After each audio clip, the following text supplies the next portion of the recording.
안녕하세요. 티오리 연구원 김대준, 권현경입니다. 여러분들은 해킹 대회라고 하면 어떤 것들이 떠오르시나요? 세계 최대 규모의 해킹 대회라고 하면 데프콘 CTF라고 할 수 있는데요. 근데 정작 이제 데프콘이 어떤 행사인지 모르는 분들이 꽤 있으실 것 같아요. 그래서 그 어디서도 알려주지 않는 데프콘 컨퍼런스? 이게 뭐예요? 그렇게 하는 거 아니지? 그러니까 아니 어떻게 알았어요? 근데 아래가 없었어. 눈치가 없네. 그 어디서도 알려주지 않은 데프콘 컨퍼런스 티오리에서 자세히 알려드립니다. 렛츠고! 고! 그거 아니야? 이거요? 데프콘은 1993년부터 라스베가스에서 열리고 있는 세계 최대의 컨퍼런스 해킹 대회라고 할 수 있습니다. 그런데 여기서 우리나라 사람들은 데프콘은 해킹 대회라고만 알고 있는 경우가 되게 많아요. 물론 메인 이벤트가 이 CTF, 즉 해킹 대회이기는 하지만 세계 각지 사람들이 모여서 컨퍼런스를 개최하고 빌리즈라는 부스도 운영을 하면서 이 해킹에 대한 문화를 제대로 느낄 수 있는 그런 컨퍼런스라고 할 수 있습니다. 우선 데프콘에 참가하기 위해서는 입장권, 그러니까 배지라고도 하는 이게 필요한데 자, 보여드릴게요.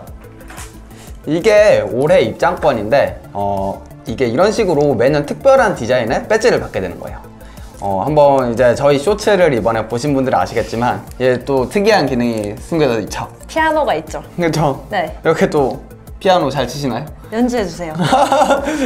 그냥 눌러보면 이렇게 소리가 나는데 이런 식으로 소리를 내서 좀 특이하게 이렇게 좀 사람들의 이목을 끌 수 있는 그런 점도 함께 들어가 있습니다. 그래서 이번에는 이런 컨셉으로 나왔고요. 입장권 같은 경우에는 현장에서 현금으로만 구매할 수 있고 이번 입장료는 얼마였죠? 360불이라고 들었던 것 같아요. 맞아요. 한화로 한 40만 원 정도였던 것 같은데 데프콘에 꾸준히 참가하는 사람들은 이런 배지를 이제 매년 모으는 걸 약간 컬렉션처럼 즐기기도 하죠. 그래서 데프콘 컨퍼런스장에 이제 입장을 해보면은 CTF 회장이 가장 크게 보이냐? 또 그건 아니죠. 네. 사실 데프콘에서 CTF가 메인 이벤트인 건 맞지만 의외로 CTF 회장은 그 가장 작은 면적을 또 차지하고 있죠. 그만큼 다른 컨퍼런스와 빌리지가 많고 또 거대하기도 하다, 이렇게 볼 수도 있고요. 그래서 이런 컨퍼런스나 빌리지 여러분들이 입장을 해보셨다면은 이제 어디 가서든 이 배지만 있으면 다 체험을 해볼 수 있도록 그렇게 구성이 되어져 있습니다.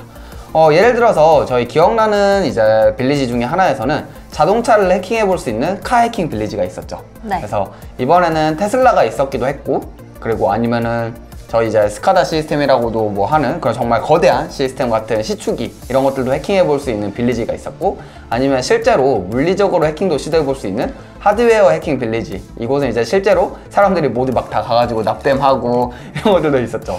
그래서 컨퍼런스장 내부 곳곳에서 개최되고 있는 이런 작은 CTF들도 여럿 있었습니다. 그리고 그러면은 해커들만 이런 것들을 할 수 있냐? 그건 아니죠. 해커가 아니더라도 경험해 볼 수 있는 것들도 물론 있었는데요.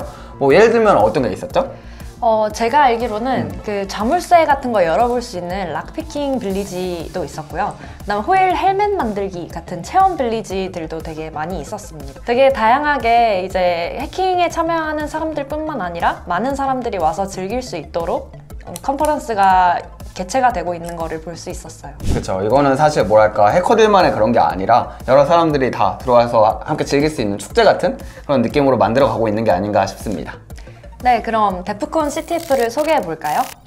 데프콘 CTF는 데프콘 컨퍼런스의 메인 이벤트 중에 하나인 거죠.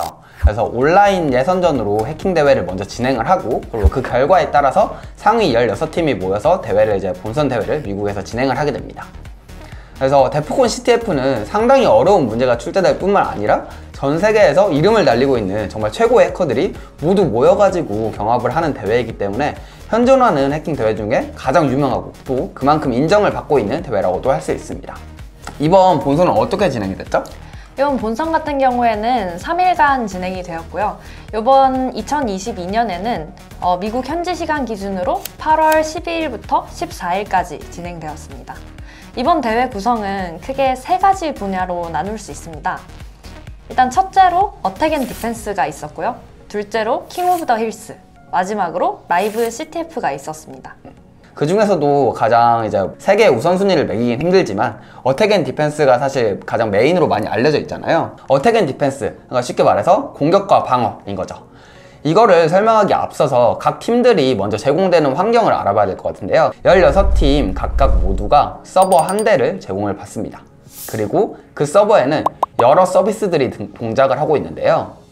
하지만 각 서비스들은 안전하게 만들어진 서비스들이 아니라 이미 다수의 취약점이 존재하도록 만들어진 서비스들이죠.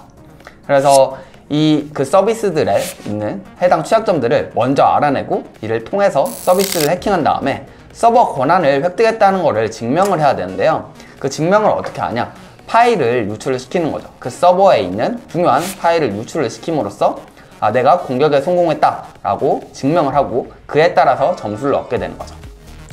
이거랑은 반대로 그런 당한 팀들은 해킹을 당한 거기 때문에 점수를 잃게 되는 거죠. 하지만 공격을 방어하는 방법도 있는데요. 그건 바로 패치를 하는 방법이죠. 이제 현경님 같은 경우에 이번에 패치를 많이 하셨잖아요. 그거에 대해서 혹시 설명을 해주실래요? 네, 저 같은 경우에는 이번 대회에서 어택 앤 디펜스에서 패치를 좀 많이 했었는데요.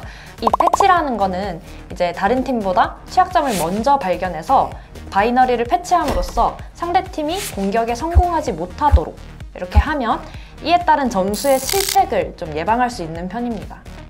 주최 측에서는 일정 시간마다 각 팀의 서비스가 제대로 돌아가고 있는지 체크하게 되는데요. 이때 패치를 잘못하게 되면 서비스가 정상적으로 동작하지 않게 돼서 SLA라고 하는 점수가 깎이게 됩니다. 즉, SLA 점수는 서비스가 정상적으로 잘 돌아가고 있는지를 체크하는 기준이 된다고 말씀드릴 수 있겠습니다. 네, 그래서 여기 또 흥미로운 점이 하나 있잖아요. 공격을 정말로 당했는지 이걸 확인을 해야 되는데 그걸 탐지할 수 있는 근거가 마련이 되어 있죠. 그걸 어떻게 하냐? 그 데프콘 주최 측에서 바로 네트워크 패킷을 각 팀한테 계속 이제 전달을 해줘요. 그래서 이 네트워크 패킷이 어떤 거냐면은 내 서버에 어떤 네트워크 데이터들이 오가졌냐를 볼 수 있는 게 네트워크 패킷이라고 하는데요. 그 네트워크 패킷을 분석하고 얼마나 빠르고 정확하게 분석을 하느냐에 따라 우리 팀이 해킹을 당했는지 또 어떤 공격 시도가 들어왔는지 이런 것들을 바로 알아차릴 수가 있게 되는 거죠.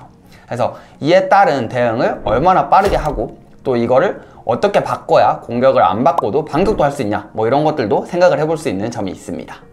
그래서 정리를 해보자면은 각 팀마다 취약한 서비스들이 동작하고 있는 서버를 제공을 받고 이를 서로 공격하고 방어하는 말 그대로 어택 앤 디펜스의 방식이라고 이해하면 좋을 것 같습니다. 두 번째로 킹 오브 더 힐이라고 하는 분야도 있는데요. 킹 오브 더 힐은 각 팀에서 얼마나 효율적이고 빠르게 문제를 해결해 나갈 수 있는지 경쟁하는 것입니다. 쉽게 생각해보면 우리가 하나의 게임을 자동화해서 플레이한다고 생각하면 되는데요. 게임 같은 거 쓰시다 보면 막 매크로 돌리는 사람들이 있어요. 분명히 이거는 악의적인 거지만 킹 오브 더 힐은 이런 컨셉만 가져와서 이제 어떤 게임에 대해서 최대한 빠르게 이기고 뭔가 효율적인 코드를 통해서 이 게임에서 내가 승리할 수 있도록 해서 점수를 가져가는 게임입니다. 그래서 각 라운드마다 다른 팀들과 경쟁을 해서 저희가 팀에서 구상한 코드를 가지고 누가 가장 빠르게 이길 수 있는지를 경쟁하는 게임입니다. 가장 빠르게 게임에서 이긴 팀은 점수를 얻어가게 되는 구조입니다. 그리고 이 외에도 이번 연도에는 라이브 CTF라고 하는 특별한 세션이 있었죠. 이 라이브 CTF가 어떤 거냐면 각 팀에서 한 사람씩 나와서 한 문제를 두고 누가 더 빨리 푸는지 1대1로 대결을 하게 됩니다. 이긴 팀은 다른 팀과 또 1대1로 다시 대결을 하게 되는 그런 일종의 토너먼트 형태로 진행이 된다고 생각을 하시면 됩니다.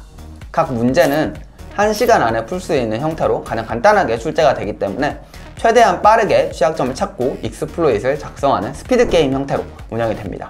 근데 이게 또 부담이 심한 게 사실은 데프콘에 나가는 이제 팀들이 전부 다 이제 해킹을 잘하는 그런 팀들이 모여 있고 가장 빠르게 푸는 팀원들이 나와가지고 대결을 하는 거기 때문에 사실 부담감도 그만큼 크고 제 개인적인 의견으로 이제 말해보면은 정말 세상에서 제일 빨리 푸는 16명들이 모이지 않았나 저는 그렇게 생각을 합니다. 여기서 이제 또 e스포츠처럼 중계를 보게 되면은 선수들의 화면을 볼 수 있는데 이 라이브 CTF도 마찬가지로 문제를 풀고 있는 그 사람의 노트북 화면을 실시간으로 송출하면서 중계까지 해주는 그런 캐스터 분들도 있게 됩니다.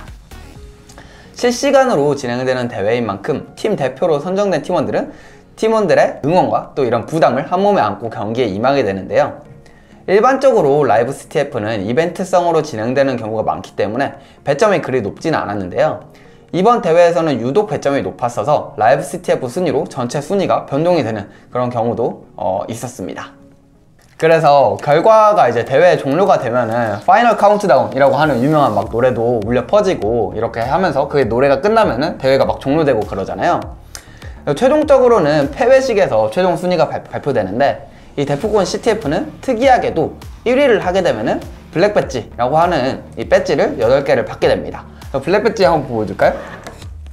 이게 바로 데프콘 1위 하게 되면 받는 블랙 배지입니다.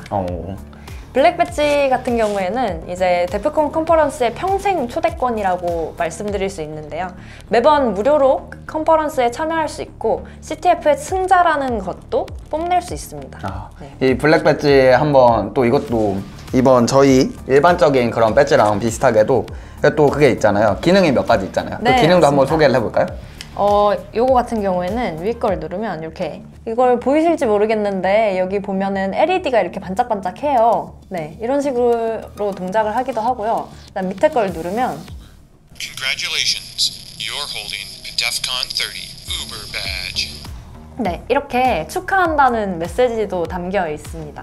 이 배지를 만드는 팀원들이 항상 있잖아요. 그리고 네. 배지 되게 항상 매년 특이하고 또 재밌는 것도 나오고 가끔은 그냥 뭐 메달 형태로 줄 때도 있고 뭐 아니면은 뭐 시계 이런 것도 줬던 게 있었던 것 같은데 어쨌든 이번에 저희가 받은 거는 또 1등을 해서 그렇게 받아서 항상 좀 특이하다 이런 걸 좀 느끼는 것 같습니다. 이처럼 상금이 걸려있지 않음에도 불구하고 해커들은 전 세계 최고의 해커들과 겨루기 위해서 데프콘에 많이 도전하고 있습니다.